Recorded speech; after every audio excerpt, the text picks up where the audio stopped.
morning. Talk 97.3 FM, 104.1 FM, and 990 AM, WEEB. Welcome back to the most listened to program in all of the Sandhills. It is time once again for Mornings with the Leader Man. I am Steve Leader Adams, along with retired Marine Colonel Jeff Drummond. Good morning, Colonel. Hey, morning, Moore County. Hey, listen up, people. It's Friday. Time to break out the sea bag, throw in some Glad rags, hit Swoop Circle, get some chocolate and flowers, go visit Mom this weekend. All right, you got your standing orders. Don't forget this program is being seen around the world on a live video stream as we speak. You can get to it by going to our website at talk973.com. Top of the page is the link. If you're on your mobile device, your YouTube app will get you there. Do all the work. Just put Mornings with the Leader Man into the search. And if you're on your mobile device just needing audio, many streaming services carry us, like TuneIn, iTunes, Streama, just to name a few. They're free and available at your app store. Just put WEEB in the search, and as always, that stream's available on our website. Every web page at our site at talk973.com has an icon in the upper right-hand corner that says On the Air, Listen Live. Click it once, and you're listening that quick. Weather for us today here in the Sandhills area. Well, the unstable air starts to filter in throughout the day. But really, most any precipitation that may come will come late in the day or evening. Partly cloudy today with a high of 83. Then tonight, partly cloudy. Maybe an isolated thunderstorm or two. Small chance of that. Low of 66. Better chance for the rain stuff on Saturday and Sunday. Mostly cloudy. Showers on Saturday with a high of 82. Then for Saturday night, mostly cloudy. Look for showers likely, a low of 68. And Sunday, mostly cloudy, more showers, high of 79. And then things start to get more intense. Sunday night, mostly cloudy, thunderstorms, low of 66. Monday, partly cloudy, showers likely, high of 77. When will it end? I don't know, man. You're just Mr. Happy with the weather here. And then Monday night, it ends. Back to partly cloudy skies, 59, as the cold front has then finally gotten through. And Tuesday, sun returns with a high of 75, 78 on Wednesday, 81 on Thursday. Right now around the Sandhills, winds are east-southeast at 5, visibility wide open at 10 statute miles. Pressure is 3012, dew point 63, humidity 96%. And that computes to a temperature of 64 degrees and partly cloudy skies. Here in the Sandhills and at Talk 97.3 FM, 104.1 FM, and 990 AM WEEB. And if all this looks difficult in the morning, trust me, it is. I just make it look easy. And the Colonel puts the cherry on the top. That's right. You were saying this was a lot harder than it looks, isn't it? Oh, yeah. Anybody thinks it's easy to come in here and read through all this stuff, put together your news and all that, and sound coherent on the radio. Have at it. Come on in. Yeah, I'll give you about 3 minutes to fall apart. Well, you got a half hour to fill. Especially if you're on your own. I can't fathom sitting here for the next half hour making stuff up or whatever. Let's see how you do. Go ahead and start. No, we're not. All right, let's run through our audio bites this morning, see how we do with that.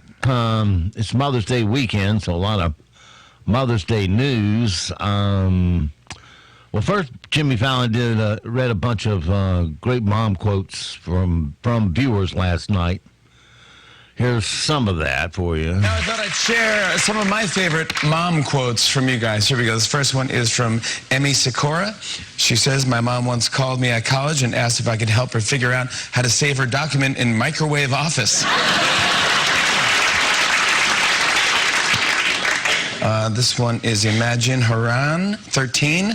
She says, my mom and I were going to a buffet, and she put some Tupperware in her purse. I asked why. She said, it's all you can eat, not all you can eat there. Yes.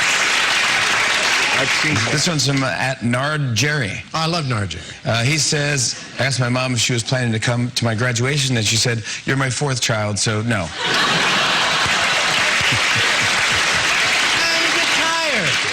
This one's from Colby Barron. He says, growing up, instead of saying, don't make that face or it'll stick that way, my mom used to say, don't make that face or you'll end up looking like your Uncle Roger.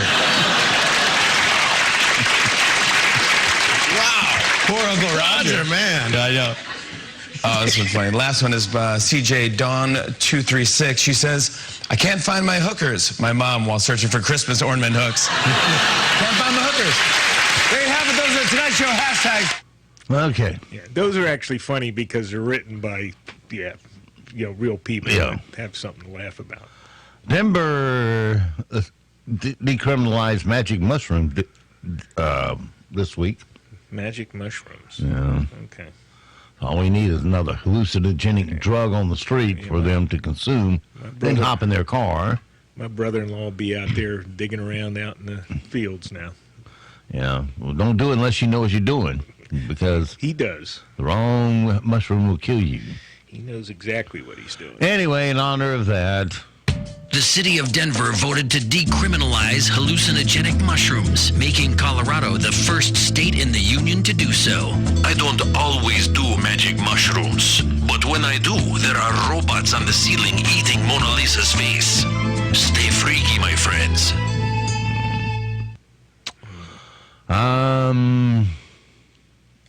Are lawyers ruining Mother's Day? Perhaps. That's why we have to run this disclaimer right quick. Happy Mother's Day! By the word happy, we in no way mean joyous, celebratory, or jovial, for if said mother feels sad, depressed, or irritated, it's her right to feel as such. Also, this once a year or said day in no way insinuates or represents a full year of said mother value, for said one day does not deem full worth. If said mother feels as such, we are deeply apologetic, and said value of such mother or female procreator included in form of message is far greater in scope. Again, if by any such words or message, if in any way falls short of said appreciative message by said family in any way, again, we deeply regret the inconvenience of emotion, and we emphatically apologize. This Happy Mother's Day message void or prohibited by law. Well, Mother's Day being Sunday and everything, what do the redneck stations do to celebrate or promote Mother's Day? Let's find out. Sunday is Mother's Day. Families from around the country celebrate Mom. Don't miss the homemade breakfast by kids, the spilling, the burnt pancakes, the undercooked eggs. Mother's Day, Sunday. See moms in restaurants waiting for a table on the busiest day of the year. And don't forget about flower deliveries. $5 worth of flowers for $75. Mother's Day cards drawn by 4-year-olds. Phone calls from grown kids from out of state asking for money. And don't miss the dad's worthless attempt at household chores. Remember to say, I love you. Mother's Day, Sunday. Yeah, that sounds about right. Yeah. Now here's some Merle Haggard for you. Merle, how's he doing? I believe he passed away. Yes. Not well. Hallmark puts out a whole lot of cards, but not all of them make the shelf. Here's one from the cutting room floor. And now, another lost Mother's Day sentiment from Hallmark's cutting room floor. Mom, when my friends tease me and say you're a MILF, I just say, been there. This has been another lost Mother's Day sentiment from Hallmark's cutting room floor. No, it wasn't good enough to make it on a Mother's Day card. But then again, when has anything you've ever done been good enough for your mother? Okay. Oh, dear. Yeah, we do it all, don't we? Guy in Florida let his grass grow too long, didn't know he was being fined, and now could lose his house for the unpaid fines. We're talking 57 days at $500 a day, almost $30,000. Is this an HOA? I don't know, maybe just a town ordinance. He says he was always taking care of his mom's estate, and limitless fines are unfair. So he's suing the city. Here's the guy and his lawyer. I think it's outrageous. I'm trying not to think about it, but I'll be booted out of this house and I'll have to find another place to live. It's outrageous for being fined this amount for being tardy cutting your grass. The grass did what grass does, and a code inspector saw that it was more than the 10 inches the city allowed, and Jim was officially on the hook. We are arguing in our lawsuit that limitless fines are in fact unconstitutional. In February, the U.S. Supreme Court unanimously ruled that the Eighth Amendment prohibits cities from imposing excessive fines. Well, Yeah, I mean, losing your house for a lawn. You know, if it's that bad, you send your city crew over there, cut it, and bill it for them. Yeah. Or bill it to them. Well, they'd rather running through this. Well, yeah, it's just stupid. And you go to the council and you ask for relief. Yeah, nobody expects, like a city council to actually use some some intelligence. Yeah. That military talk. Yeah. Oh, here's one. A guy in Florida stole a car yesterday. It turned out to be a cop car. And then he used it to pull random people over, take their information, and warn them about car burglaries in the area. Yeah. We were pulled over. The so-called officer had us step out of the vehicle, both me and my wife, walk back to the vehicle. He took our information, took our licenses, and we had no idea what he wanted. We stopped, we complied, thinking it was an actual officer, and it wasn't. Even more bizarre, that guy in Florida who stole a police SUV and tried to pull people over. One of the cars he tried to pull over just happened to be a guy driving a stolen car. So the thief took off, lost control of the stolen car, crashed into the guy's garage, right where his wife was sleeping. Here's the guy who owned the house and his neighbor who called 911. I heard a lot of banging. At first, I was sitting in the living room. I could see the lights flashing. So I say, okay, I guess the police got whoever it is, because I was chasing him. As now, he speeded off. I said, well, where he going? It wasn't a real police. It hit my car, pushed it aside, hit another little car that was parked in their driveway, and then went to the house. It was in the garage. It went through the house, in the garage, tore up the door in the garage. It was in the garage. There was somebody sleeping in that bed in the garage. Missed her by inches. My wife screaming, what's going on? She didn't know. I thought she was in there, probably hurt or something. Where's he going? I don't know, man. Where's he going?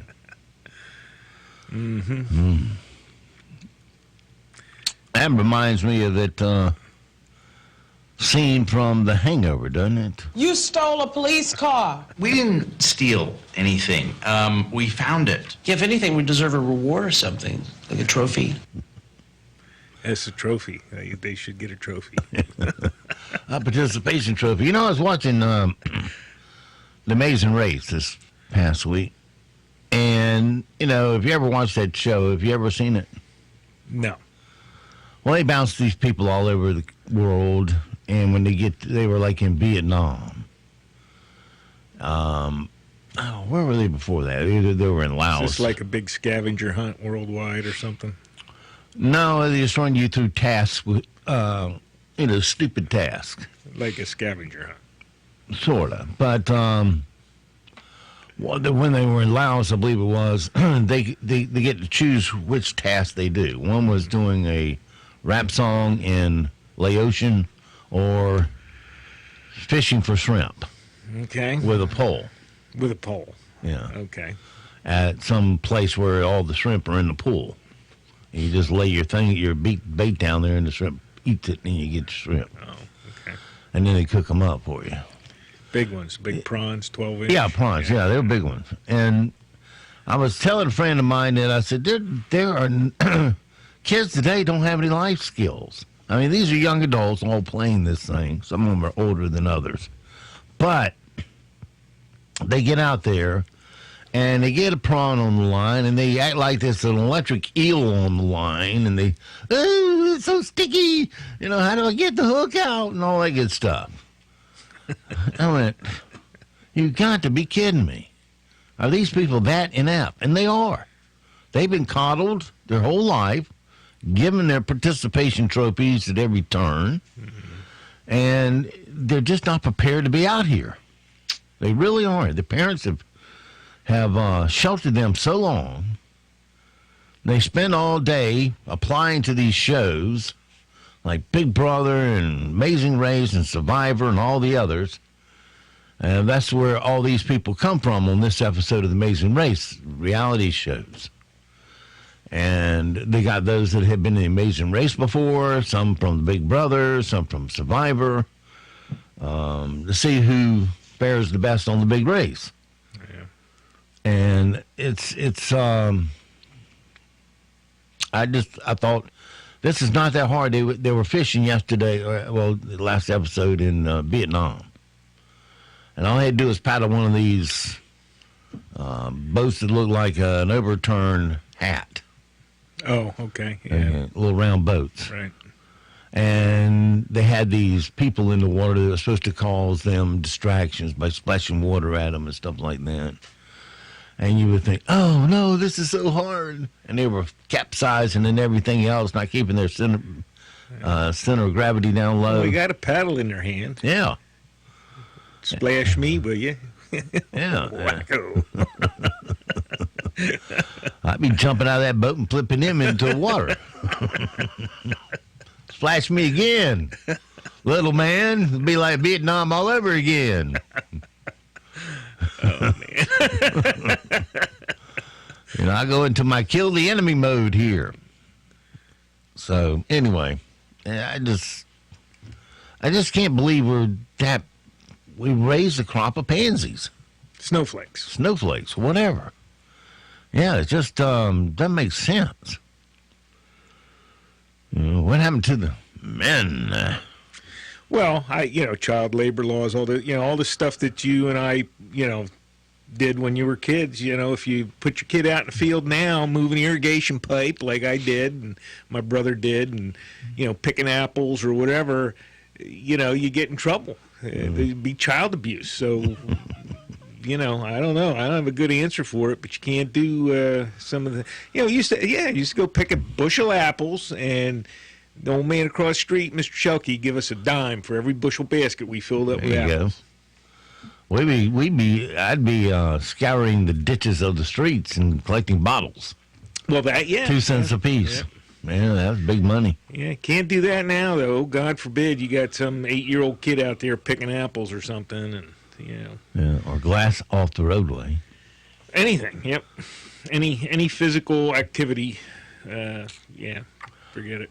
Well, imagine if this was several years ago, back when you were in the Marines, active duty, and they sent you this crop of people to go through the Marine Corps. Well, there is no draft, so it's all volunteers. So those aren't the people you end up with, because they ain't volunteering for anything. Yeah. But no, you just they can't do look, I get all these shiny things to wear. Yeah. Oh. No, not in the Marines. Belt buckle? No. You don't get issued blues right out of boot camp. Yeah, I noticed how they take the picture. They got a one prop fits all kind of Marine suit they throw on you for a picture, official picture. Well, you would graduate. It looks like a real thing, but it's not. Yeah, you'd have your service uniform. I think it may have changed. I mean, I'm certainly dated, but I was watching Make Marines on Discovery. The honor grad would get issued a set of blues back in the day, and then at some point you get issued. These are like 1/2 blues. They hooked over your shoulders. You stood there. Okay, I see what you're saying. Yeah, and they threw a hat on you. Kind of like the carnival photograph. Yeah. Stick your face in the sorta whole thing. Yeah. All right. Here's this. People do everything they can to get on YouTube or to get hits. This may be one of the more disgusting. 43-year-old dad in Florida recently got on Snapchat because his nephew wanted him to, and this is what happened. On Tuesday, he thought it would be funny to do a video where he tried to sell a 7-month-old baby at a pawn shop. But the owner called the cops, and the dad ended up on the local news. I guess that's what he wanted. Then when he called the police to straighten it out, dozens of cops showed up at his house, but he's not facing charges for some reason. Made a joke. How you doing, buddy? This is what I got. No one under 18 in here, but he's barely used, 7.5 months old. What do you think he's worth? Yeah, not real smart. Yeah. Well, Dad and the pawn shop owner talk about the baby prank. It's the weirdest, strangest situation that we've ever encountered. He put it up on the counter. He was pretty serious about it, and he spun the baby around and said, "Can I pawn this?" They didn't find it funny or hilarious at all. This is not funny. This is not funny. This is serious business. There's nothing in the world that I would trade for my son. I mean, he's my world. It was a prank. It was a skit. A lot of these young people don't realize that, doing things like this has a consequence. And there was a lot of resources and time and money that went into it. So what's he probably partaking of those magic mushrooms? Yeah. After hitting the bong all day. Then some idiot went to a library in Wisconsin this week, left his backpack behind. It had a sweet pair of nunchucks in it, along with a bunch of meth. So the library turned it over to the cops, and the guy actually went to the police station to claim it. He got arrested, and the cops say they're just glad no children opened the backpack. There's children in that library and other people in that library that maybe out of the goodness of their heart they would look through it and see if there was a name in it and come in contact with that. Most people won't show up and ask for it back if they know there's contraband in there, but this guy decided he wanted to get his meth back. Wanted his meth back. Yeah, you might as well get it to him because I think his mind is gone already. So, A guy in his 30s was arrested in Washington State Wednesday night for driving drunk and hitting a car in the parking lot of a mall, then crashing through the entrance to the mall and driving around inside the mall.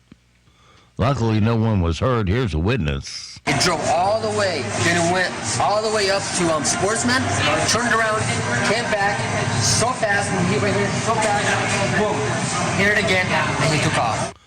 Again, life imitating the movies. You got us into this parking lot, pal. Now you get us out. You want out of this parking lot? Okay. Would there be anything else? Yes, do you have a Miss Piggy?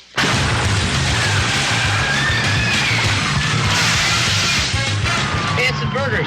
Yeah, lots of space in this mall. You remember the movie?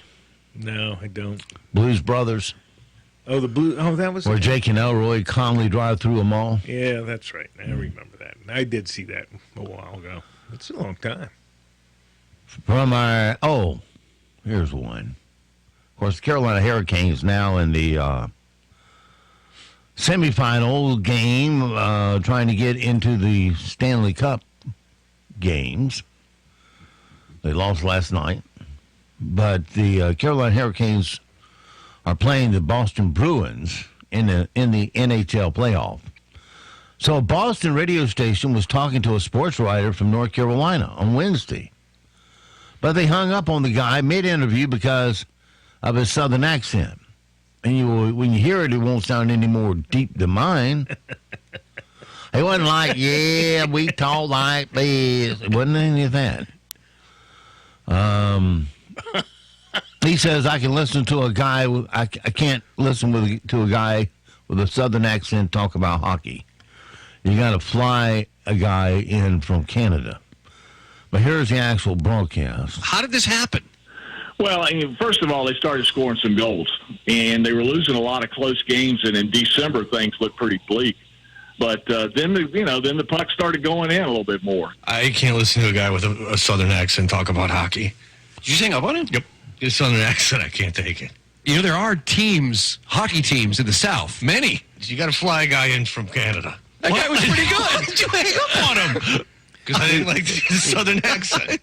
The two knuckleheads from Boston couldn't handle that accent. Yeah, they're going out about their house. Yeah. Oh, but they're not racist. No. Or prejudiced. Right, or bigoted or whatever. Pick your choice. No way, But they are in the And you're right, South. I barely picked up any kind of southern accent on it. Yeah, like I there said. had to have been some more there or something. I don't know. That was pretty bad. Yeah. Let's see. Jim Fowler from Wild Kingdom died Wednesday, age 89. Yeah. No word on the cause of death. He was also famous for going on talk shows. He appeared more than 100 times on the Tonight Show with Johnny Carson. Yep. There's a clip from one of those visits. When Jim gives you gloves, this could be trouble. This is a strange animal from Australia, and they're... What the hell is that? It's pretty hard to beat this. In fact, you talk about the creatures that we imagine on shows like Star Wars, right? I don't think there are many things as weird as the spiny echidna. The spiny what? Echidna. Spiny echidna. Echidna, right. Now...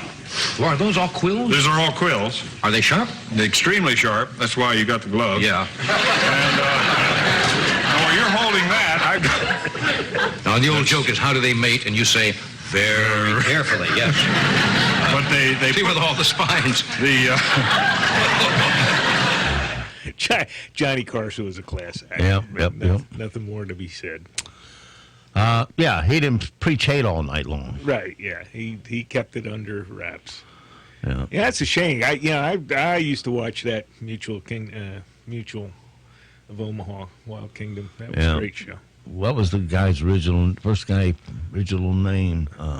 Marlon Perkins. Marlon Perkins, yeah. And John Hancock was the sponsor. No, it was Mutual of Omaha. Yeah. Mutual of Omaha. Ali Trebek going through his challenges with pancreatic cancer, stage 4. In fact, they're going to feature him on Sunday, CBS Sunday Morning, this Sunday. He's wearing a hairpiece now. Yes, I would imagine. Because of chemotherapy. I didn't know. It looks good. So he challenged viewers to figure out which episode shows his real hair and which one doesn't. In other words, the day he switched. This is the preview of CBS Sunday Morning, by the way. The challenge for Jeopardy viewers is right now is to figure out, is that Alex's real hair or is that a full hairpiece? Because they all know that when you start chemo, you lose your hair. So which is it? On air, I'm told that there were times when the hairpiece looked better than my real hair. So we'll see how people react to that. And someone was quoted saying that that guy that's on there now winning everything left and right isn't the real what's the word I'm looking for? The phenomenon is Alex Trebek in his fight with cancer. Oh, yeah, sure. Yeah. So we wish him the best. I hope you beat it. I do. Give a lot of other people hope. Anything else we got here? Let's see. Don't have a whole lot of time. All right, let's move on to here. Things we need to know so we don't sound stupid today. Denver has become the first city to decriminalize psychedelic mushrooms. Oh, congratulations, Denver. Yeah, not that they're having trouble with the dope smokers. Now they're going to throw that on top. I know where I don't want to ever go. Yeah. Big screw up for the Federal Reserve of Australia. They printed up 46 million $50 bills with the word responsibility misspelled. Attorney R. Kelly says that the singer didn't respond to a recent lawsuit because he's illiterate. Okay. This is Osa's lawyer, I guess, right? Yeah. A great-grandmother from North Carolina was arrested at Disney World, get this, for having CBD oil in her purse. Yeah.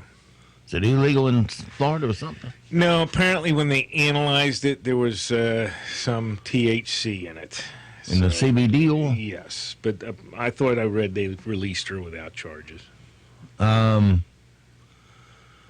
Is that common that there's THC in it? Well, there's just a minuscule amount. There's nothing there that's going to impair you if you use it. Okay. Then there was the guy sitting behind Danica Patrick and Aaron Rodgers at the Milwaukee Bucks playoff game. He bought Danica a drink and had it delivered to her and refused to let her pay for it. Yeah, that's, yeah. Hey, honey, the view is worth the price of the beer. Well, that's where all the rich people are sitting, and that's fairly common. You got the guys peddling the booze behind you, so you turn around, buy it, and hand it to the person up front. You don't take the money. And Chris Kattan says in a new book that he broke his neck during a Saturday Night Live skit and became addicted to painkillers as a result. Yeah, well, I can see that. That happens all the time. All right, coming up on 8 o'clock, currently here in the Sand Hills area, we're looking at 64 degrees. Your full forecast is next, and we'll follow it up with all your news, sports. Unsettled weather headed this way. Plan for scattered showers and thunderstorms over the next few days, especially Saturday and Sunday. We'll have partly sunny skies today, a stray shower possible with high temperatures in the low 80s. Scattered showers will be possible tonight with temperatures in the mid-60s. And then cloudy skies Saturday. Scattered showers and thunderstorms more likely with highs in the mid to upper 70s. For the North Carolina News Network, I'm meteorologist Amy Wilmoth in the Weather Center. Broadcasting from the top of the North Carolina Sand Hills, 97.3 FM, 104.1 FM, and 990 AM, WEEB, Southern Pines, Pinehurst, Aberdeen. News this hour from townhall.com. I'm Rich Thomason. Against a backdrop of a steep hike in U.S. tariffs on a range of Chinese goods, trade talks between the two economic superpowers pick up again later today. As trade talks between the United States and China continue this morning, no one is watching more closely than investors. Stock markets around the world have been rattled all week after the United States announced it would raise tariffs on $200 billion of Chinese imports from 10% to 25%. Correspondent Mike Rossius says the tariff hikes on items including clothing and electronics took effect at midnight. China promising retaliation, saying it deeply regrets having to take necessary countermeasures, but no specifics just yet on what those measures will be. American and South Korean experts say those were short-range missiles test-fired earlier this week by North Korea, and they're said to resemble Russian-made missiles. Uber's next stop, the New York Stock Exchange. Uber's initial public offering debuts this morning as it hopes to pick up more investors willing to bet on a ride-hailing market full of potential but noticeably lacking in profits. The world's largest ride-hailing service reached a milestone yesterday when it priced its long-awaited IPO at $45 per share. The company now has a market value of $82 billion, 5 times more than Lyft, Uber's chief rival, which went public 6 weeks ago. I'm Matt Small. Due in court later today, the two suspects in this week's deadly Denver area school shooting. One suspect is 18 years old, the other is 16. The district attorney's office expected to decide whether the younger suspect will be charged as an adult in connection with Tuesday's attack. On Wall Street, stock futures are lower. Dow futures down about 100 points. S&P futures off 14. More on these stories at townhall.com. Stocks and options trading involves financial risk and is not suitable for all investors. Hey guys, it's Scott Bauer here, CEO of Prosper Trading Academy. Are you looking for a super hot stock tip? Here at Prosper, we are always looking for exciting opportunities in the markets. And right now, all my students are salivating over this stock we are watching. In fact, I've got this hot stock written down right here, and I'm about to text it to you for free.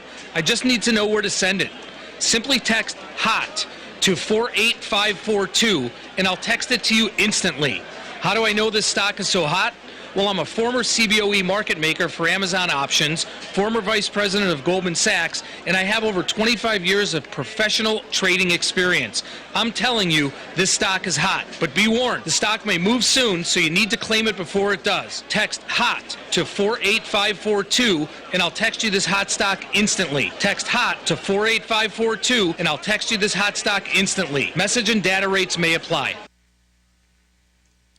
4 American B-52 bombers have arrived at a U.S. airbase in Qatar amid growing tension between Washington and Tehran. The U.S. military buildup in the region follows claims by Washington that Iran was possibly preparing an attack on American forces based in the Middle East. But the White House is yet to offer any specific detail on the alleged threat. Tensions between the two countries increased after the US withdrew from the Iranian nuclear agreement a year ago. Now, Iran says it will start backing away from the deal agreed with several world powers. That's BBC's Martin Patience. The ruling African National Congress is coasting to a comfortable lead in South Africa's presidential and parliamentary elections, with 83% of the vote counted, but the tally shows the party getting less support than 5 years ago amid anger over corruption. News and analysis, townhall.com. Official figures show the British economy expanding by a solid quarterly rate of 0.5% in the first 3 months of the year as firms gear up for the long-anticipated Brexit date. Much of the growth reported by the Office for National Statistics was due to firms stockpiling raw materials and products ahead of Britain's scheduled departure from the European Union on March 29th. Manufacturing output expanded by a hefty 2.2%. Overall growth was up from 0.2% in the previous quarter. After Parliament rejected the Brexit deal, Prime Minister Theresa May negotiated with the EU, and the Brexit date was extended to October 31st. As a result, economists expect growth to moderate in the second quarter as firms ease their stockpiling. Jeremy House reporting. And watching Wall Street this hour, stock futures lower, Dow futures down 109 points. The S&P futures off 16. More on these stories at townhall.com. War Dog's Army Surplus Store in Southern Pines is Southern Pines' #1 surplus store. Serving the Fort Bragg area, we buy, sell, and trade military, tactical, outdoor clothing, and gear. We are your military surplus low-price leader and take pride in serving our local military members and community. Bring us your military gear because we pay more and sell for less than anyone in the area, guaranteed. At War Dogs, we make it our top priority to provide quality, high-end tactical gear at the lowest prices. Come in today and bring your used gear or check out our massive inventory, the largest in Southern Pines. We're open Monday through Friday, 10:30 until 5:30 and 11 to 4 on Saturday. We're located at 675 Southwest Broad Street in Southern Pines, right across the street from Beefeaters. Or give us a call at 910-920-7749. That's 920-7749. War Dogs. And I'm proud to be an American, where at least I know I'm free. Pride Plumbing is proud to serve Moore County with superior workmanship and dependable plumbing service, including 24/7 emergency service. Like the name says, we take pride in our work and your safety. Our employees must pass background and drug tests and share Pride Plumbing's reputation for quality service. From simple leaky faucets to new water heaters and sewer lines, backflow testing and installation, drain cleaning, plumbing repairs, and, if necessary, replacement and remodeling. A family business with over 50 years of prideful service. Go online to callprideplumbing.com and check out our 5-star customer reviews. We offer a 10% discount to all veterans and active military. Call Pride Plumbing of Moore County at 910-295-0152. 910-295-0152. Serving with pride since 1965.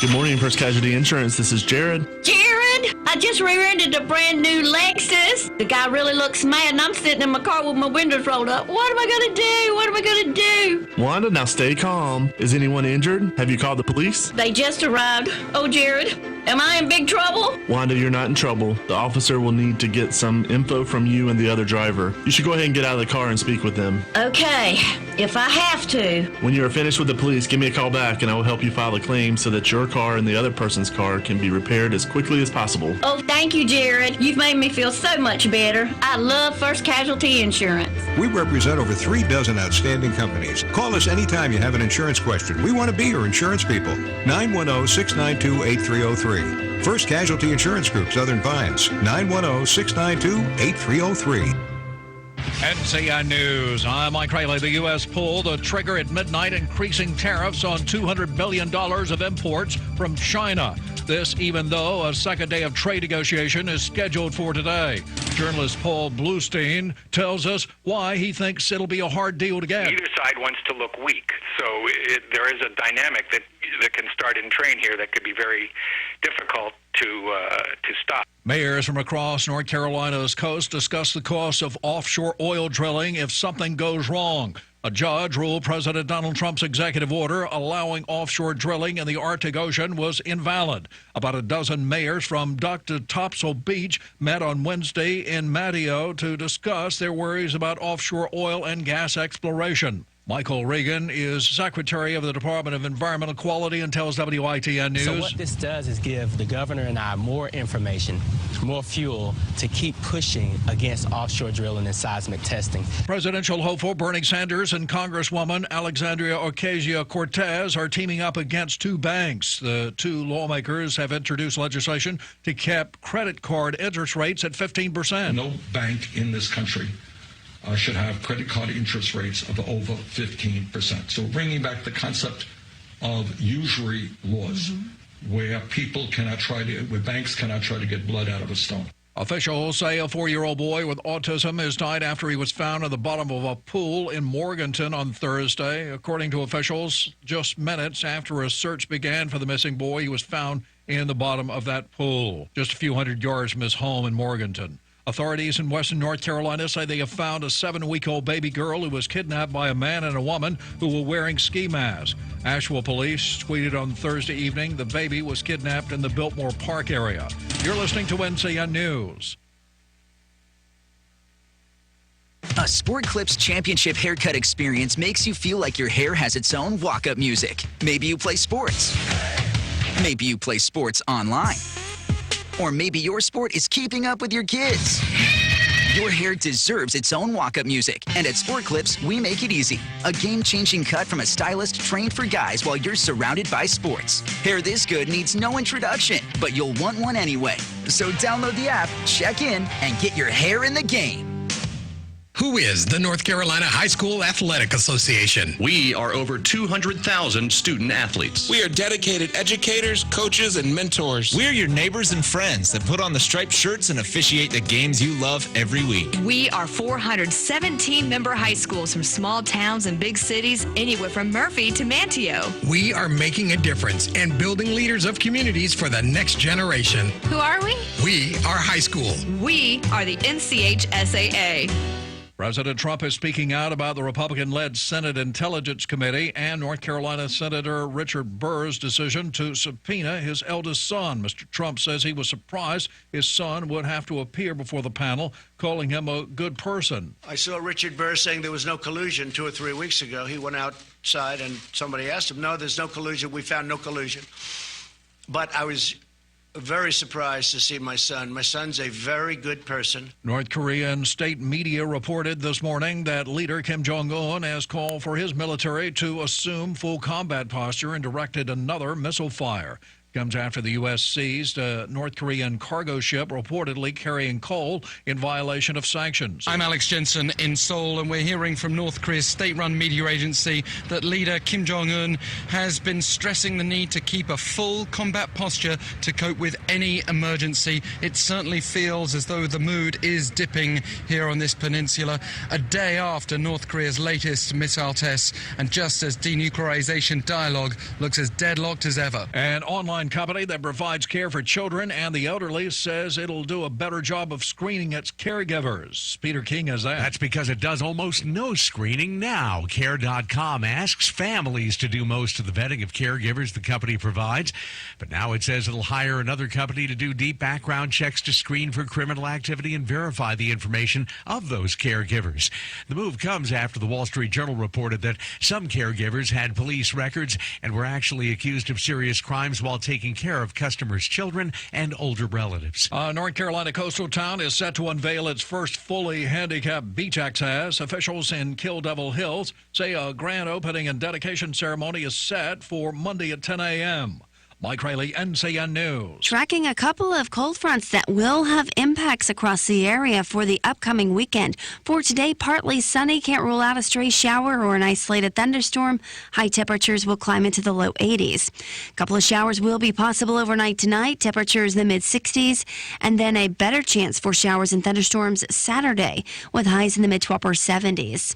For the North Carolina News Network, I'm meteorologist Amy Wilmoth in the Weather Center. Right now, here in the Sand Hills area, is partly cloudy, 66 degrees. Humidity 96%, dew point 65, pressure 30-12, winds south of 3, visibility wide open at 10 statute miles. It's 8:13. Let's take a look at your Sand Hills news for this Friday morning. A provision allowing some Whispering Pines residents to rent their properties part-time as special events venues has been wiped from the books less than a year after it was enacted. According to the pilot, the village council began facing a backlash of residents almost immediately after adopting the ordinance last October. They viewed it as an unwanted and unwarranted commercial intrusion into their peaceful residential neighborhoods. Petitions signed by 61 residents opposed to the event venue ordinance were submitted, according to the village clerk. After the hearing, the council voted 3-2 to rescind the ordinance, with Dawn Headings, Colin Webster, and Alexa Roberts in favor, and newly installed Mayor Bob Shockey and Denise Racy against. The council was split along the same lines in March when it voted to start the process of rescinding the ordinance by referring it to the planning board. It brought to a close a stormy chapter for the village, which saw Mayor Michelle Lexo resign in December after being inundated with criticism over the village's approval of the ordinance, though it was not the sole reason she stepped down. Lexo proposed the idea of allowing the owners of large properties to rent them part-time for use as event venues in September. Since she planned at the time to hold a wedding at her own home on Lakeshore Drive, Lexo recused herself from voting. The others went along and approved it unanimously. And Southern Pines Mayor David McNeil will not seek re-election this fall. He announced the decision this week, said that he looks forward to serving out the remainder of his second term before stepping down. He announced his decision to provide ample time for others to consider filing for election before the deadline this summer. Prior to running for office, McNeil retired with 31 years of experience in county government. In 2011, Southern Pines voters came out for McNeil when he ran for his first term as mayor. He ran unopposed to secure another term as the town mayor in 2015. That's your latest Sand Hills news this morning, but stand by. Here comes your latest in sports right here on Talk 97.3 FM, 104.1 FM, and 990 AM WEEB. It is 8:16. NCN Sports, I'm Josh Zach. Special teams was the X factor in last night's Game 1 of the Eastern Conference Finals between the Hurricanes and Bruins in Boston. Carolina scored a power play goal in the first. They had a 2-1 lead after 40 minutes, but then the third period was all Boston. The Bruins scored power play goals 28 seconds apart early, then added 2 more goals late to rally past the Canes 5-2. Rod Brindamore on last night's officiating. There were penalties both ways, I thought, were called and not called, so there's no point in getting into the officiating. We took penalties, we need to kill them. You know, whether they're good or not, whether there was some let go that we thought should have been called. I mean, that's going to happen every night, so we got to come up with a better way to kill them, and when we get our power plays, we got to make them count. When we take penalty, we got to kill them. We didn't do that. Game 2 Sunday afternoon in Boston. The NBA playoffs last night, Jimmy Butler lived up to his nickname Jimmy Buckets and helped Philadelphia force a 7th game against the Toronto Raptors in the NBA Eastern Conference semifinals. He hit them in bunches and scored 25 in the 76ers' 112-101 win over the Raptors. 76ers forward Ben Simmons says they did what they had to do. More than anything, I just think tonight we let our defense start us out and dictate our offense, which is what I always say. Whenever we play like that, we're hard to beat. Home, on the road, neutral site. That's how we have to play basketball. Game 7, Sunday in Toronto. Damian Lillard had 32 points, including 17 in the third quarter, and he helped Portland stave off elimination and force a decisive Game 7 in their series with Denver in a 119-108 win last night. The Nuggets head home with a chance to make it to the Western Conference Finals for the first time since 2009. Kevin Durant will miss the remainder of Golden State's Western Conference semis against the Houston Rockets. He's got a strained right calf. He's going to be reevaluated next week. Game 6 is tonight in Houston. The Warriors lead the series 3-2. This is NCN Sports. There are millions of unused and leftover opioid pills in North Carolina alone, enough to stretch from the mountains to the coast. These powerful prescription pills are contributing to an epidemic that takes 5 lives every day. But there is something more powerful than opioids. All of us. We can take back our extra pills and ask our healthcare providers about alternatives for pain. Together, we can take back our communities. Learn how you can help end the epidemic at morepowerfulnc.org. Medicaid expansion, school safety, a statewide bond package, the next state budget. North Carolina lawmakers are tackling these and other topics. You can follow all the action with Carolina Journal. How would these proposals affect you, your wallet, your family? Carolina Journal offers answers. Available each month as a free newspaper. Every day online at carolinajournal.com. Carolina Journal, your best source for government news that affects you. Visit carolinajournal.com today. Denny McCarthy shot a career-low 8 under 63 in the first round Thursday at the Byron Nelson, where the local spotlight is on Trinity Forest members Jordan Spieth and Tony Romo. McCarthy had 10 birdies over a 12-hole stretch after a double bogey in his morning round. The Virginia player was a stroke ahead of Tyler Duncan and Tim Hogue. Spieth shot a 68 in the afternoon. Romo, the CBS NFL analyst and former Dallas Cowboys quarterback playing as an amateur on a sponsor exemption, fired a 76. NBA Commissioner Adam Silver wants half of all new referees joining the league to be women, and he would like to see teams hire female coaches, too. Silver making the comments Thursday at the Economic Club of Washington, D.C. There are currently 3 female officials in the NBA. There's never been a female coach. Josh Zach, NCN Sports. This is Chuck from Sunbelt Service Pros. Are you just not feeling it anymore with your AC service provider? Are you calling those guys because that's what you've always done, or because there's a sticker on the thermostat with an old phone number on it? How about this? Take a chance and you'll be thrilled to find that you're getting real value for your heating and cooling dollars. When you call Sunbelt Service Pros, you are dealing with a professional and reliable service provider. Our technicians are highly trained and certified and can quickly address any issues. Our customers find our technicians and office staff courteous, friendly, and professional throughout the whole process. We're doing something right here. You need to check us out. Find out what you've been missing and call us today. Sunbelt Service Pros at 910-944-2044 or go online to sunbeltservicepros.com.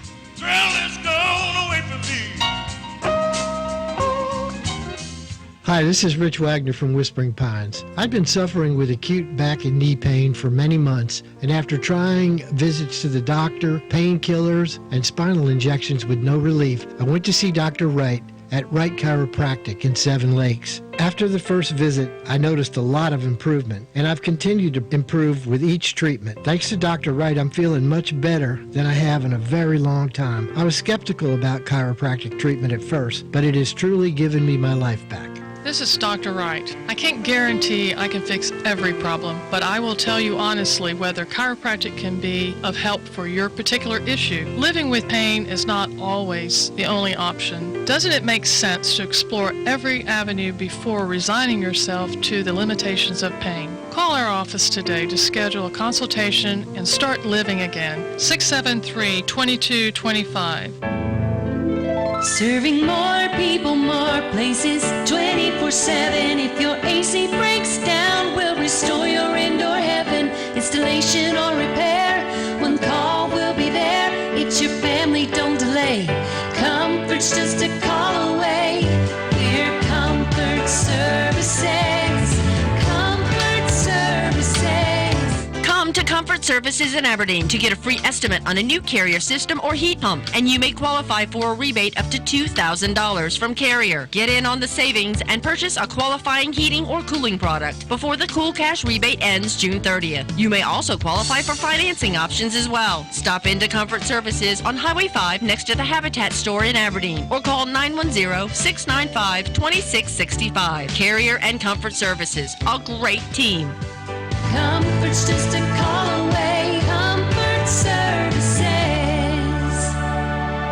If you're like most folks, you love your home. You love your neighborhood and those that live around you. But when you go inside your home, you see that it is in need of a massive updating, especially those bathrooms, kitchen, and great room. You know that these areas need upgrading, but you also know what a task it is to do it yourself. Hi, I'm Steve Leader Adams, and I've built over 2,000 homes, and I and my partner Larry Postlewaite have over 70 years of construction experience and have our own remodeling business called Relive It Remodeling. We also pride ourselves on making remodeling jobs an easy and enjoyable process for our clients. We look after everything from permits to the last paint stroke. We also show up when we promise and stay until completion. And we also recycle any materials through the Wounded Warrior program. And here's one more promise. Nobody, and I mean nobody, does better quality work than we do. For your next renovation job, give me a call right here at WEEB at 692-7440 or check us out on the web at relivitremodeling.com. Hello, I'm John Zumwalt, and you're in the Zumwalt Zone.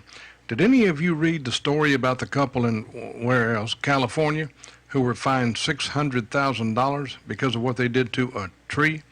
Before I tell you what they did, I'd like you to use your imagination and see if there's anything a person could physically do to a tree to deserve $600,000 fine. And actually, now that I think about it, it is California, so I don't guess it had to be something physical. It might have spoken harshly to the tree. Or maybe it turns out it didn't want to be a tree. Maybe the thing identified as an undocumented worker. Who knows in California? But yep, it was physical. The tree was 180 years old. It was on the property of Peter and Tony Thompson, and they uprooted the thing. Wait, there's a little more to it. They simply moved it to another location, still on their property. They took 3,000 cubic yards of dirt to keep it alive, but alas, the tree died. Now, the people are rich, so that makes them pretty disgusting. And all I can do is give my opinion, so I will. I think I'd do about anything to keep a 180-year-old tree alive. I hate that it died. Still, it's their property. They didn't intend to kill it. They spent as much as a lot of houses cost to keep it alive. And it is a tree.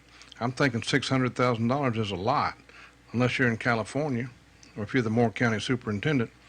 Have a good day from the Zumwalt Zone. Unsettled weather headed this way. Plan for scattered showers and thunderstorms over the next few days, especially Saturday and Sunday.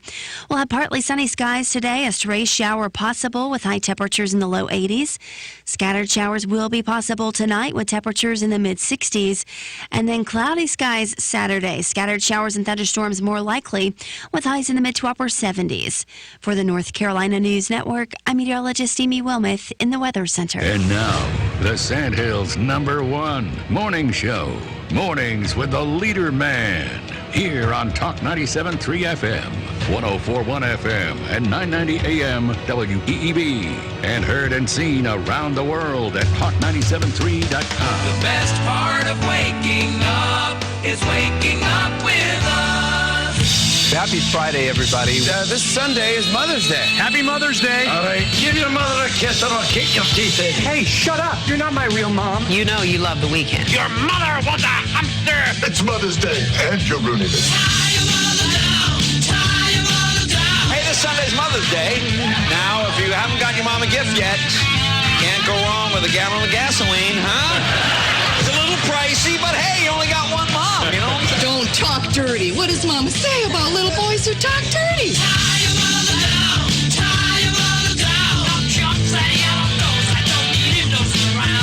Calm down, Mama's boy. Mother's Day is coming up, so kids be sure to mark your calendars. In honor of Mother's Day on Sunday. And then forget until the last second, run out and buy a card at the all-night CVS. Mother's Day? Crap! Wait, it's Mother's Day already? Happy Mother's Day. Call your mother on Mother's Day. Have a wicked nice Mother's Day. Buckle up! Whoa, Mama! It's hard! Girls, what y'all trying to do? Good morning. Talk 97.3 FM, 104.1 FM, and 990 AM WEEB. Welcome back to the most listened to program in all of the Sandhills. It is time again for Mornings with the Leader Man. I am Steve Leader Adams. Joining us this hour will be, of course, the Colonel Jeff Drummond. Wait a minute, I got to cut the right mic on. There you go. Oh, morning, Moore County. Hey, it's Friday. Time to throw some glad rags in that sea bag, do the drag up the company street, hit Swoop Circle, and get ready to visit Mom. Got to get some flowers, got to get some chocolate. Get on it. Yeah. And in order, don't forget, of course, John Zumwalt's here with us this morning, too. And also, don't forget, we're being streamed around the world on a live video stream right now at talk973.com. Top middle of the page is where the link is at talk973.com, or you can get it with your YouTube app on your mobile device. But Mornings with the Leader Man into the search. If you just need our audio, we suggest many streaming services on your mobile device, such as TuneIn, iTunes, Streamer. Many others will do it too. Just put WEEB into that search, or you can always get it off of our website at talk973.com. Top right-hand corner of every page has an icon that says On the Air, Listen Live. Click it once and you're listening that quick. It's going to be partly cloudy today. Look for a high of 83 tonight. Chance of an isolated shower or thunderstorm. Small chance. Low of 66. All the fun starts tomorrow as far as this precipitation goes. Mostly cloudy. Showers likely throughout the whole weekend. Look for a high 82 on Saturday. Sunday 79. Monday 77. Still will be having a 70% chance of showers then. The rain starts to taper off Monday afternoon into the evening, and Tuesday will be back to sunshine. Right now around the Sand Hills, winds are south of 3, visibility 10 statute miles. Pressure is 96%, 2.65. Pressure 96%. Humidity 96%. Pressure is 3012. It's partly cloudy, 66 degrees right now here at Talk 97.3 FM, 104.1 FM, and 990 AM WEEB. All right, it is 8:29 past the hour. Time for, we just have so much extending to do. We're going to have an extended Zumwalt zone this morning. John? Good morning. Good morning, everybody. I wanted to mention this before I get started with my main topic. I promised a man that I would, and it's long overdue, actually. Yesterday, gasoline was selling for $2.42 to $2.49 in Fayetteville. It was 30 cents higher here. Now, that's normal for Moore County. We need to talk about this, you guys. We need to talk about it a lot more. Finally, someone, for once and for all, needs to get to the bottom of this, and maybe we can have some guests on who can explain it. Maybe it can be explained. We'll see. But it's going to have to be for another day. And if you stay tuned for this entire program, I promise you, you're going to understand why I need to move on. Once again, I'm having a hard time knowing where to start. The total ineptness displayed by Bob Grimacy, our superintendent, is so overwhelming, it makes it almost impossible to understand why people just continue to stand by him. Or let me rephrase that. Why people don't at least look at the facts for themselves. Before I get into today's topic, I'd like to talk to the Board of Education directly for a second. I've been critical of you, but my only criticism has been that Bob Grimacy and John Barath have played you guys for suckers. I don't believe you intended for any of the mess I keep uncovering to occur. When you accepted your seats on the school board, the superintendent was untouchable. We all had the perception that anything he wanted was okay. He was the man who was riding into Moore County on a white horse to make education in our county the best in the state. And all of us were in favor of letting him do just about anything he wanted.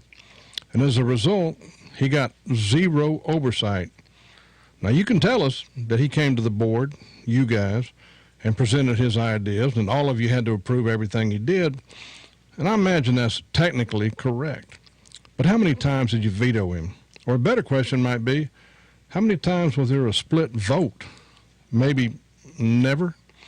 It's hard for me to believe that John Barath would be making deals directly with a contractor that there is such a close relationship with if you'd stayed on top of this. Now, why do I bring this up? There's an old Chinese proverb that asks, when is the best time to plant an oak tree? And the answer is 10 years ago. When's the second best time? And the answer is today. I bring it up because today is the time. I think you ought to reconsider your adamant support for this duo of Bob and John. They've gotten us into a heck of a mess, and I believe it's bad. I believe it's real bad. Wait till you hear today what I'm going to be talking about. This is going to have to be taken care of. Don't you think that the very least you could do, school board, and I ask this respectfully and politely, is to announce to the people who voted for you and who trust you that you're going to be putting up a firewall between John Barath and the contracting company that he works with so closely, and that you're going to be launching an investigation into Bagman Barath. Bagman, there's no negative connotation there. I just mean he's the guy who holds the bag of money that we give away. The problem with our schools in Moore County is not the buildings. I should say the problem with our education is not the buildings. Our problems in Moore County can be traced right back to the central office. We've got schools that are not performing up to state standards, and there's zero improvement being made in most of them. And I'll give you a good example. Grimacy and Company try to explain away schools that are underperforming by telling you, well, they're making improvements. Well, it's not quite true, Bob. A parent who's learned not to trust what she's told by Bob called his bluff. She Googled, and by the way, if you're listening, you can do the same thing, and I'd encourage you to. This lady Googled low-performing schools in North Carolina. Now, you have to do a little bit of reading and figure out which button to click on, but it's really pretty simple. After I followed this parent's simple instruction, I was able to look up Southern Middle School, and I almost hate to bring it up because you're going to want to blame this on someone besides Bob, but no. Bob's the one who's always touting how much progress he's making in these underperforming schools. Well, it turns out he's not making much progress. Turns out Bob's hardly meeting any of the benchmarks required by the state at Southern Middle. Ask him how he's doing, and then go look it up. Now, I could easily spend my entire time on this, just this alone, but I've got way too much to talk about today, and you're seriously not going to believe what I'm about to tell you. Now, please hear me out before you change the station in disgust, because I promise you don't want to miss this. A lot of you know there are 3 active Superfund sites in Aberdeen. A lot of you know that we're in the process of building a new school a half a mile away from one of them. Now, is that a big deal? Or is that just Zumwalt trying to make a big deal out of this? Well, as usual, let's take a little closer look and let you decide. If you've lived in Moore County very long, you're most likely aware that the 37-acre Aberdeen pesticide dumps located here in Moore County. These things are called Superfund sites because there's literally a super huge amount of federal money allocated to clean these things up. Well, the one I want to talk about today is the one that is a half mile from the school being built, even while I'm speaking. You can drive out there and watch. Now, the next 2 or 3 minutes of this may bore you a bit, but it's absolutely necessary before we get to the other part. The site that I'm speaking of is comprised of industrial formulation. It's a blending of pesticides and related waste. Pesticides. The EPA, and I'm no fan of the EPA, but the EPA placed this site on the Superfund program's national priorities list in 1989 because of contaminated debris and contaminated groundwater and contaminated soil and sediment and surface water resulting from facility operations years ago.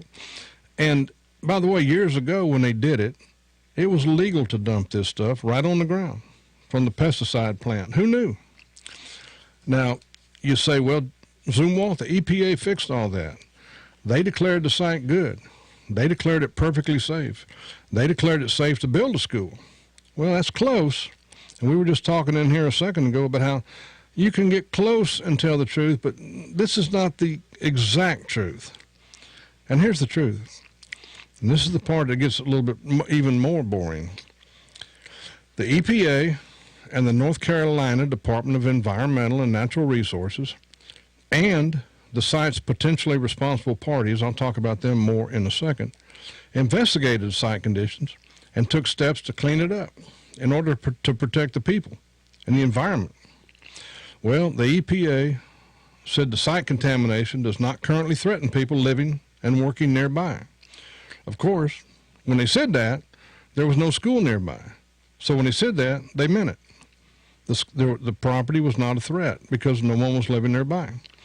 The agencies reported that by treating and monitoring groundwater and placing their institutional controls on the property and undertaking 5-year reviews every 5 years, they would be able to continue to protect people. Well, the original site investigation was led by what they call potentially responsible parties. This means the parties who may have been the ones dumping on the ground. They call them potentially responsible because they admitted nothing. Let me tell you who a few of them were, and you see if they're names that you should maybe be concerned about. Bear Corporation, DuPont, Kaiser Aluminum, Shell Oil, Union Carbide, and a couple of other less recognizable names. The site's very first 5-year review was completed in 2008. I'm still on the boring part, you guys, so bear with me. It recommended the development of a plan and described the approach for placing restrictive covenants and well drilling ordinances and institutional controls to prevent the installation of drinking water wells. Now, the EPA completed the second 5-year review in 2013. It concluded that response to actions to that date have been protective in the short term. That's their words, in the short term. Now, I don't really understand the sentence I'm about to read to you. I took it off the EPA site. It says, quote, for site remedies to be protective in the long term, an explanation of significant difference is needed to revise the cleanup for Delta-BHC to be protective of human health. And that hadn't been done. That's for the long term. All right. No issues were identified in the site's third 5-year review, no further issues, I should say, and the EPA is going to conduct another review in 2023. This is 2019, and they believe they need to do another review to make sure it's safe. And it's on land that we're building a half-mile away, we're building a school. Now, you haven't heard the good part yet. The most recent 5-year review was published by EPA headquarters in 2018. And they said that the Aberdeen pesticide dump site is protective of human health and the environment in the short term. Now, you probably need, let me just read one more quote here to you. The EPA says, quote, the remedy currently protects human health and the environment because no human or ecological exposure pathway exists to contaminated soil or pathwater. Now, let me read that one part again. No human or ecological exposure pathway exists to contaminated soil or groundwater, except now we're building a school a half-mile away, and that human pathway all of a sudden exists. Now, when I say half-mile, my measurements were from center to center. If I'd done them edge to edge, it makes it even closer. Okay, and here's a few more facts for you, and this is the part that may upset you. These are facts. They're not accusations. Keep that in mind because it's important. Do you remember how I kept harping about how Bob Grimacy got fired by the school board back in 2015? And do you remember that all of them ended up being forced to resign and that Bob Grimacy got rehired? Well, maybe you didn't know this. The school board had an injunction filed against them, and this is common knowledge, but maybe some of you don't realize it, to keep them from hiring a new superintendent. That injunction was filed by Representative Jamie Bowles. That's okay. He filed that injunction in his capacity as a private citizen and as a legislator, and it says that in the injunction. You can read it for yourself. The attorney who handled that was Van Camp. Now remember that name, Van Camp. Okay, back to the Superfund site. That land was purchased in 2016 from Mr. Van Camp. Do you remember that name? When you check the 2014 tax bill, you'll see that the land was originally 107 acres, and the tax value was $3,115,200. That gives it a 2014 tax value of $29,114 an acre. Okay, I'll call it 29 plus from now on, but you'll know it's 29,114. 2 years later, when the school board bought it from Van Camp, and remember this is near a Superfund site, they didn't pay $29,000. They didn't pay $39,000. They didn't pay $49,000. Didn't pay $59,000. I know this is getting old. They didn't pay $69,000. They paid 2 years later They paid $72,000 an acre. And guess what? The tax value had gone from $29,000 to $72,000 also. Now, you got to ask yourself, how did the value go up in 2 years on a piece of land, a half mile from a Superfund site, a pesticide dump site, from $29,000 to $72,000 an acre? Well, there's only one possible answer, don't you think? Mr. Van Camp is indeed a shrewd businessman. He made an excellent investment. Good for him. And of course, under the leadership of Bob Grimacy, the school system made yet another crappy deal for taxpayers. But no worries. All they have to do is go back to the commissioners and get more money. Let's kind of wrap this thing up a little bit because I'd like to have a little time to discuss it. Now, you may be saying, and I know some of you are, for sure, and I'm pretty sure I know who you are, knock it off already, Zumwalt. The EPA says it's okay for short term. But don't you get it? A big part of their decision was because it was not being used. And we're in this for the long term, not the short term. The EPA didn't know that anyone would be dumb enough to build a school there. Who could predict that? Why would they put on their website, please do not build a school here on this pesticide dump site? Now, if you want to buy that land and build a warehouse, okay, who cares? But we're talking about a school. Why would you build a school there when we have all of Moore County to choose from? I think this will probably be okay, don't you? Right? You can send your child there. I'm going to make another prediction. And I've told you many times on here, I'm good at making predictions that are sure things, like predicting the sun will come up in the morning. Well, here's another one. Anyone who gets sick while attending that school will have to forever wonder, was it the pesticide dump at one of the worst sites in America, according to the EPA, that caused my child or my wife or my husband to get sick? A lot of you know that my wife, Mindy, died of cancer. And she was a teacher and she was working for the schools. And it was awful. It was awful. And, of course, we blame no one for it. But if she had been working at this school, my fury would have kept Moore County schools tied up in lawsuits forever. And I'd have hired Van Camp to represent me since he seems to be the shrewdest guy in this entire county. Folks, we have worked hard for what we have. We have, as a community, given up a lot to support our children. It's about time the school system got someone who can manage our money.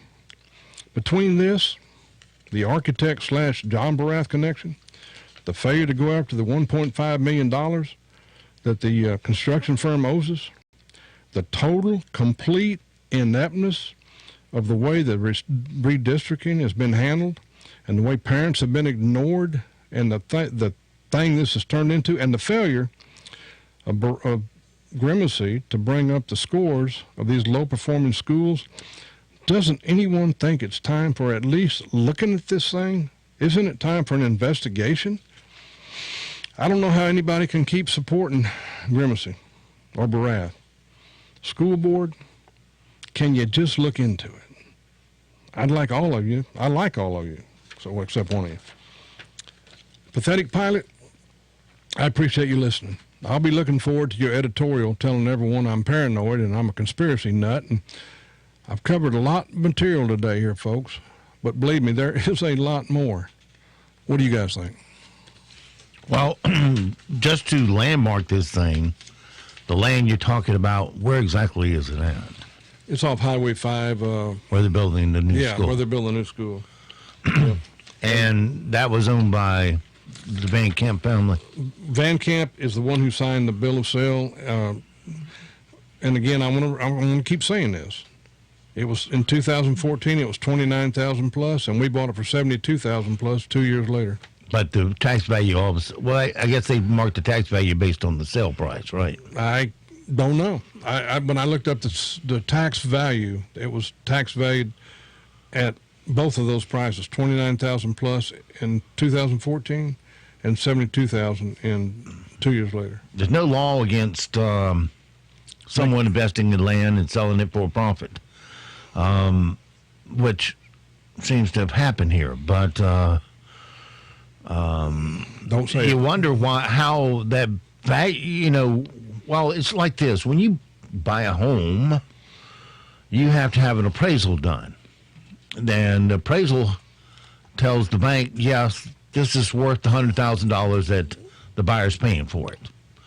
And it just seems like that the appraisal always comes in equal to what the contract says. By some miracle every time. But anyway, in this case, you got a sale of a piece of land that was bought for $29,000, sold for $72,000. Well, and I in don't 2 know years, I don't know what he paid for it, Steve. What'd you say, Jeff? Yeah, you're just saying per acre price. Yeah. Right. And the question is, how did it appreciate so fast in 2 years? Well, that's why I think that Mr. Van Camp is such a genius. Who else would have thought to buy land at a Superfund site, a pesticide dump, for $29,000, and be able to predict? I don't know if he predicted it or not, but it went up 2 years later to 72. I just can't get over that. Well, I'm sure assume there's an appraisal made did by the school board. Did they do their due diligence and get an appraisal done, or did they just? How long had he owned that prior to that sale? I don't know. I don't have that information. Okay. Yeah. But I'd just be curious how the appraisal went up all of a sudden. Well, I'd be curious too. And I'm not the guy to answer that question. I'm getting a text from somebody that says that's the wrong land. No, it's not the wrong land. Huh? No, it's not the wrong land. But anyway, she's probably texting you too. Well, that's interesting, though. I mean, how long had he owned it? Had he, was there any idea that there would have been a school or schools were being programmed for that site? I'm sure the school looked at it and he says, okay, it's $79,000 an acre. Right. And it went up that much in 2 years. But I can't believe that an appraisal would support that. Well, was there even an appraisal done? I mean, because we're talking government money here, so it would be stupid if they didn't. Well, okay. I have no comment for that. Okay, I'm getting several texts that tell me that I've got the land off Highway 5 is incorrect, but the other information is correct, and I just had my location in my mind wrong, but the information as far as on the Morganton prices, Road. Is that it? Somebody's going to have to text me and tell us. The information as far as what was paid for it, what it was sold for, and the fact that it's a half mile from the Superfund site is all correct. Mm. All right. Well, I'm getting a text now that says, yes, it's the one on Morganton Road. Okay, good. Okay. All right. Different site, but same story. But the relationships are all the same. It's next to a Superfund site, and the price seems to be extremely favorable. Yeah, I asked one of the board members at a Tea Party meeting. I said, "Why are you paying an exorbitant price for this land?" And she came back at me and says, hemmed and hawed, and her bottom line was that this was the only piece of land that was contiguously big enough to support a school site within the city limits of Southern Pines. That's why they were willing to pay more for it. But paying double for it? More than double? What was it, about 125% more? Yes. Than 2 years prior? I don't mind somebody making a profit, but... well, yeah, exactly. I mean, that's just a little... Looks a little windfallish. Yeah. I don't know if that's, in fact, the only piece of land. I'll have to take her word for it, I guess. Did the land get reevaluated by the tax department then? Yeah. I think the reval is this year. I don't know. Those are all things that need to be looked at. Who reevaluated it, who assessed it, what was the process there, to come up with that price and come up with that sale price. I have another question for the school board. Who get that money from that bid? let me back up just real quick, give the basic facts. Clancy and Thays bid on building that school. They put in a bid, and it's required they had to put up a bid bond of $1.5 million. Now, they don't put in cash. They put a surety company onto the bid that says they'll guarantee that $1.5 million there. And, okay, well, then they pull out, regardless of the reason, the statute gives you 3 days to withdraw your bid, which they did not do. So by statute, they forfeit the bid bond. Who the hell do the board think they are giving away $1.5 million of our dollars? Well, They're sitting there saying, "Oh, we have to litigate, and we don't know what that would cost." Blah blah blah. Yeah. No, you wouldn't. Yeah. You just make your claim. If they don't pay, you go to the insurance commissioner and say, "Find out why." Well, even if it takes a little effort on their behalf, why wouldn't you take that effort for the taxpayers in Moore County, who are in fact paying for all of this? Why wouldn't you try to alleviate some of the burden here? That's all I ask. I just don't understand why you would just turn your back on any amount of money that is owed to you. Okay, I've got an opportunity here to clear this up. Okay, you got 4 minutes. Okay, it won't take that long. I've gotten my facts mixed up. The land that Van Camp owned and sold to us at that price was not the same land as a Superfund site. I'm incorrect about that. Okay. Van Camp had nothing to do, apparently, with the Superfund site.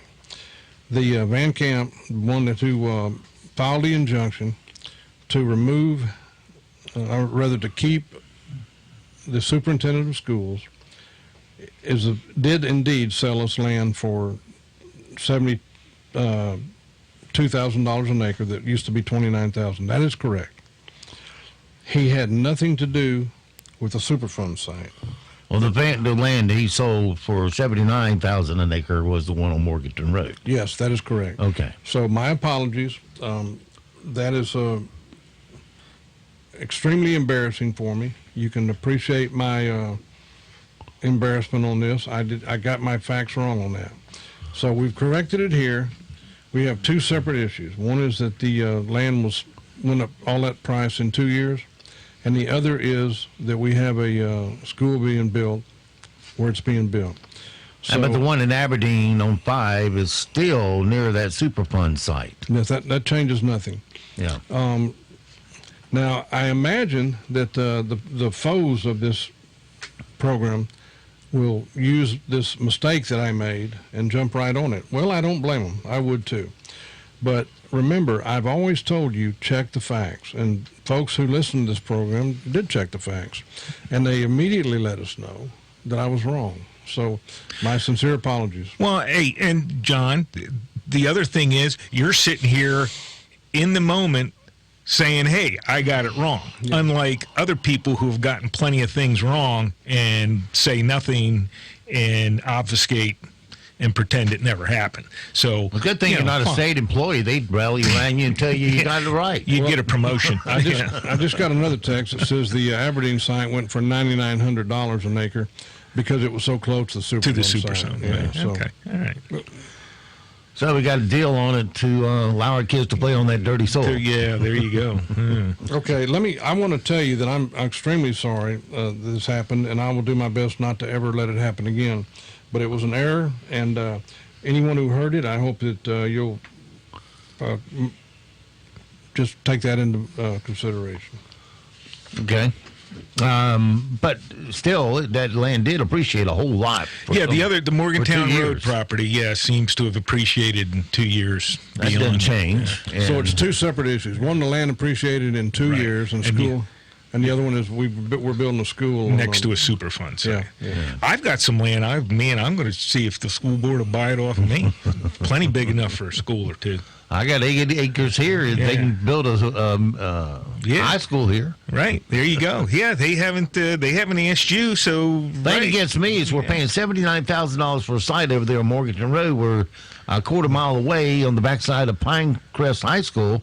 It's 16 acres. It's sitting there doing nothing and will never be used for that high school. that we could have put this elementary school on and not had to pay a dime for the land. Well, apparently it was too difficult to develop the property. You got 30 seconds, John. They're yours. Well, folks are being very kind in their text to me, and they're giving me all kinds of reasons why I could use. But you know what, folks? No excuse. I hate things like this. I'm the first one to jump on them. This will be the last thing I'll say about this, but you shouldn't have to get false information like this from me. And it was confusion, not on purpose. Again, I'm sorry, and we'll do our very best never to let this happen again. All right. So it goes for this Friday and this week. Have yourself a great, safe weekend.